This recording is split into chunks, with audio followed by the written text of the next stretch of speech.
What's up, everyone? Welcome back to the channel. If you're a returner subscriber, welcome back. If it's your first time, welcome. Glad to have y'all here checking out my little rants. Really appreciate, again, just all of the comments. Let me tell y'all something. Comments and thumbs up really go a long way. Now, of course, I'm not saying just comment all the time for no reason, but if you feel the urge on anybody's channel, not just mine, if you're watching a video and it touched you in any way, thumbs up and comments really, because there's a lot of thought and meditation and, depending on the channel, effort, energy, a lot of things go into the presentation, if it's nothing else but the mind and getting prepared, getting solid in what you're about to say so that you can present your thought, your idea. And a comment, that says, hey, good job, great job, keep going, that touched me, that helped me, it goes a long way. Even the negative comments, believe it or not, they tend to, they help as well in a different type of way. Because sometimes they be so off that you realize some people just may not have common sense. But me personally, I accept all the comments. Just whatever you want to put down there, that means you watched enough of the video to have an opinion of it. So I appreciate it. So thank all who comment. And to my subscribers, we're just getting started, and I appreciate the support. I had a person reach out to me in this past week through the comment section. Looking at here, it says Camille 1894. That's part of the name, but y'all know who I'm talking about. And they asked me to speak on a subject that seemed like, it seemed like from the energy that I can feel from reading it, either they are going through this or someone close to them. Because normally I would take the comments and combine them into two. I'll respond to two comments in one video. But on this one, I wanted it to be its own video. I'm going to read it here on my laptop with me today. I want to read it. We can talk about it. Camille 1894 says, I would love to hear your take on why a man will marry the wrong one, parenthesis, a toxic partner, dysfunctional, chaotic, poor communicator, in parenthesis, and once they divorce and move beyond that marriage, why are they, the man, disinterested in marrying again, even if they find someone, parenthesis, healthy communicator, happy and easygoing, supportive, kind, etc., in parenthesis, that they are compatible with and more in alignment with. Several question marks after that. Why do they let their toxic ex prevent them from happiness? Why do they let their toxic ex prevent them from happiness? Why do they let their ex, who obviously did not have it all together, and now you're away from that situation, stop you from being happy? The title, wherever it's at, I just point to the top. So y'all see me point to the top, I act like something's up there. The title, Fool Me Once. There's a saying that says, fool me once, shame on you. Fool me twice, shame on me. And the idea with that basically is, I should have learned the first time. So you can get me once. You can get over on me once. Shame on you for doing it. But you can get over on me once. You can fool me once. You can treat me a certain way once. I don't know who thought of that. I didn't look it up to see who came up with that. But that's what they're saying. You can bamboozle me once, fool me once, trick me once, get over on me once. Shame on you.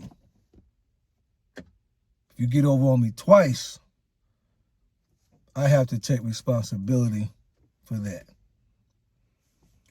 Now, in my point of view or perspective, I'm going to speak from good men side of view. So I'm not speaking in just generalities of men overall, but I'm going by a good man that is asking a woman to marry him the first time. Let's be very clear about something. And this one I'm going to go broad with as far as men. Men do not grow up daydreaming, thinking, contemplating in fantasy world about getting married. When I was, and you fellas put it in the comment if I'm telling the truth. Let the ladies know. Yep, that's true or whatever. If it's not true, put it in the comments. When I was growing up in my teenage years, preteen years, I never recall a time where I said to myself, I can't wait to get married. And nobody that I hung around that I can recall made that statement. And even if you go into childhood and you take little girls that are playing old school days, old school now. Now the Barbies can walk around and talk to you and help you brush your teeth and get ready for school. But back in the day, you had to walk the Barbie. You know, you had to walk the Barbie to Ken and put them in the car and push the car around. The little girls would dress up Barbie in wedding dresses and act like that was them when they was getting married, right? You ladies remember? You'd walk over to Ken, he'd have on a little suit, and Barbie have on a white dress, and then you're excited, and then when mom and dad's not looking, you kiss, you make them kiss, and it was some crazy kissing because their heads is doing, guys won't doing that. No. If a guy had a Barbie doll and he a real one, honestly, he probably just want to take the top off and laugh at what he saw under the top. If he had a Barbie doll in his hand at all. That's probably what he was doing. Because men do not grow up thinking or contemplating marriage. That's more of a female situation. And most of the time, I would say, at least from the people that I have hung around and talked to and watched as they get married and they're dating and different things, when a man asks a woman to marry him, most of the time, it's going to be a little bit of pressure coming from her side, and he realizes this is something that I need to do so she don't feel like that I'm dragging her out, and I could take the possibility of losing her totally because of my hesitation to be married. Most men, even at an older age, going into your 20s, from what I've seen, is just not overjoyed. Now, they love the woman. I'm not talking about love. They love the woman, but I'm going to give up and sacrifice and be this great husband, and I can't wait to walk down the aisle and have this beautiful family and have these. There are men that way, don't get me wrong. There are men there's always exceptions to all rules. There are men who that is what they wanted from the beginning. I feel like my brother was that way. I feel like from the beginning, my brother he couldn't wait. But most men, by the time they decide that I'm going to ask her to marry her, they're getting pressure from somewhere, and they want to go ahead and take that lady off the market so she knows she is loved, and I appreciate you, and I'm not just trying to waste your time. Most men don't approach, even when they're dating, saying on the first or second date, oh, she'll be a great wife. Women, I think, do that more. They're kind of examining men, would he make a great husband or not, out the gate. Now, if a man, and when a man, I'm coming back to her statement, when a man makes up in his mind that I'm going to, and I desire to marry, and I use Jack and Jill a lot. When Jack decides I would like to marry Jill, if he's going to ask her to marry him, he's doing the asking. At the time he asks, he sees or he feels that she is a great woman that will make a great wife and will bring him peace and tranquility all the days of his life. And I use the word bring loosely. Nobody can really bring anything. It has to be something within, but they definitely can take it away. Right? So I'm not, because I know you're like, Professor X, you got to have your own peace. Okay, I'm sorry, I phrased that wrong. Right? This man come to the table full of peace. Jack is asking Jill because he sees Jill is not going to interfere with my peace a whole lot. That's the only way a good man. That's the only way a good man is going to say, I would ask her to be my wife. If he saw that she was damaged in all the degrees that Camille 1894, I believe the name was, had mentioned in the parentheses, dysfunctional, chaotic, poor. If he really, really saw and knew that this was going to be the outcome, ain't no way he would have asked her to marry. So the fact that he did and married this woman tells me he saw, or at least thought he saw, something positive. But then it don't go right. And the marriage dissolves because, according to the comment, now I don't know, I have to just go by what the comment is saying, Jill was dysfunctional, chaotic, poor communicator, etc. Now, and they get divorced. When that divorce happens, and all during that process, Jack or men will say to themselves, how did I miss that?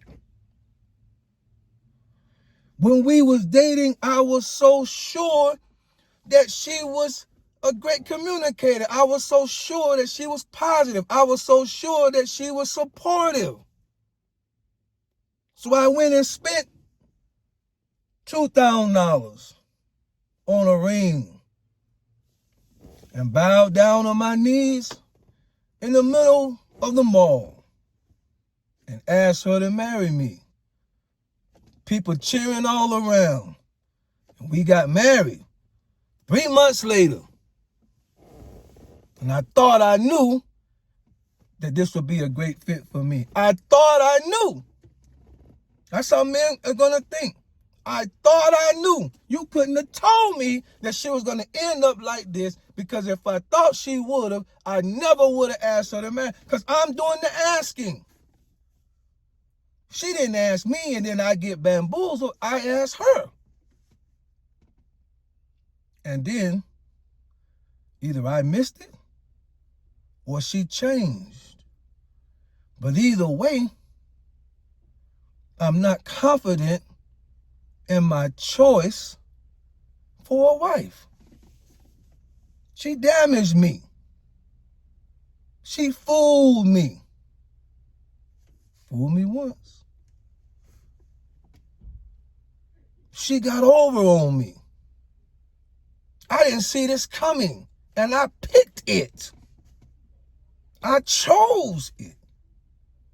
I signed up for it. I spent money for it. I invested for it. I moved. I got a house for it. I changed jobs for it. I moved locations for it. I have furniture coming in for it. Only to find out years later there's something wrong with the way I chose. Now, I use Jack and Jill, which typically is Caucasian. I know I got a Caucasian audience. A Caucasian. Now I'm going to switch over and I'm going to use Keisha now because we use Keisha. Now Keisha come along. That's way better than my last one. Oh, Keisha's a great communicator. Oh, Keisha, I told her I was going back to school and she said, I'll help you study. I'll read, you got a report. I'll read it out to you. I'll go over and run it through Word. I'll check all your errors and your grammar. That's what I got English all in my resume. I could check it out for you. Oh, okay. Okay. Yeah, Keisha may even look better. Yeah, Keisha may make your plate, put it in front of you, and then and she come up behind you, rub your shoulder, talking about how the food tastes. Goosebumps all up and down the little spinal cord. Yeah. Keisha don't bring no drama. She got her stuff together. We ain't even arguing about money. Yeah. Keisha asked me, do I need $50 to put in my gas tank? Because she know I'm driving a big old truck. What in the world? I ain't never had it like this before. Yeah, got something on my face. Keisha said, come here, sweet. Let me. Good gracious. There's a woman right here. But I've been fooled. I thought Jill was one too. So I cannot trust my judgment, number one. And number two, I spent so much energy in something that should have been for life, only to end up out here in this whirlwind of life. And even though another good person has come into my life, I have spent so much energy on that. I'm not so sure I want to sign up for that again, going back to what I said, because I'm not so sure I can choose accurately. So I would rather just deal with what we have than walk down the aisle or whatever you do, go to the courthouse and call it a marriage, because fool me once, that's on you. But if you get me twice, I thought the last one was good. I thought the last one had it going on. I thought the last one would be with me forever. I thought the last one was in love with me. I thought the last one was supportive of me. And I don't know if I want to take the chance to be fooled twice. Because if I am, I can only blame myself as to why I did not learn from the first one. And that's why, if you look on the videos that I have done on marriage relationships, and you look in the comments, you will see so many men saying, do not get married. Now, I'm not here to tell people what to do with their lives, because just because my marriage ended or Jack's marriage ended, somebody else's marriage can last all the way. That's not my take, whether a person should get married or not. I just respond to the comment. That's not what I'm here for. I just like to pour out my experiences and my perception of things. But if you look in the comments, There's a lot of men in particular that's saying, don't do it. Because they have, and women have been burnt, but today I'm coming from the man's point of view, because I'm talking about, I ain't talking about no shabby man. See, because I know women a lot of times like, yeah, but y'all, no. From the comment that this person made, this was a good man that was done wrong by a bad woman. So I'm sticking with just that context. Fool me once, the shame is on you. But if you fool me twice, I have to deal with that shame. And shame will make people do things to themselves that I can't even say on YouTube. Shame is a very powerful motivation. Yeah. I took biblical studies, so I know just a little bit about the Bible. And if you remember Adam and Eve, when God comes back in the garden and say, why are you hiding? Say that we were naked and ashamed. Shame will make you hide. So I don't know if I want to take that chance again and be fooled again. Because when I thought I knew, I was wrong. So my advice to anyone, just in that context, to any female that may be dating a man that has gone through like that, be patient. Understand, though, he may never want marriage again.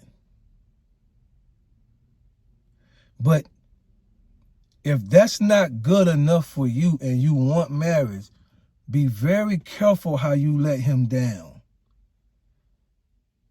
Because you could, in his spirit, he could be beginning to trust you and trust you and trust you. And if you rush it and say, well, I want marriage, and if you're not going to marry me, I'm out of here, he will say, I knew it. I made the right choice. When in essence, he may not have made the right choice because you could be a good woman. So be patient. Let love conquer all things. You just, to the greatest of your capacity. Now, I know you ladies, I'm not just talking to the one that wrote the comment, but any other woman that could be in this situation. To the greatest of your capacity, let love conquer, if it's possible. If it's possible. I wouldn't even mention the subject of marriage per se, because that could be a trigger to make him close up. Just be patient. Keep loving. Keep loving. If he's a good man, keep loving. Keep loving. If that's, I mean, we all got more flaws than that, but if that's pretty much where his negative is, and you already know that, keep loving. Some wounds take a long time to heal. Yeah, some wounds take a long... When I used to play football, I would get hit a lot. I would give a lot of hits. It'd be like 2 days, and any cuts, scratches, or bruises I had would be gone. While some of the other guys that even took lesser hits, they still be scratched up for 2 or 3 weeks. Some wounds, and depending on the person, takes longer to heal. Do you have the patience for that? That's the question that I would ask. If he never changes his mind about marriage, would you still stick with him all the way through? And he's a good man, faithful to you, loving, committed, all the things you said in the parentheses. And I'm speaking to all women, not just this one individual. Fool me once, It's on you. If you fool me twice, I have to take that responsibility. I don't know if I want to do that. So anyway, thank y'all for listening. I appreciate it. Those who hung out to the end. I'm going to put my email in the description box. It's ProfessorX7942@gmail.com, because I could forget to do it. But that's my email. If you have anyone ever have any subject or something that they would like to hear my perspective on, just email it to that email, ProfessorX7942, and I would definitely do my best to make a video about it. But hopefully, Camille, I have tried to answer your questions. Y'all get in the comments and tell me what y'all think. And again, appreciate the support and the love. I'll holler at y'all.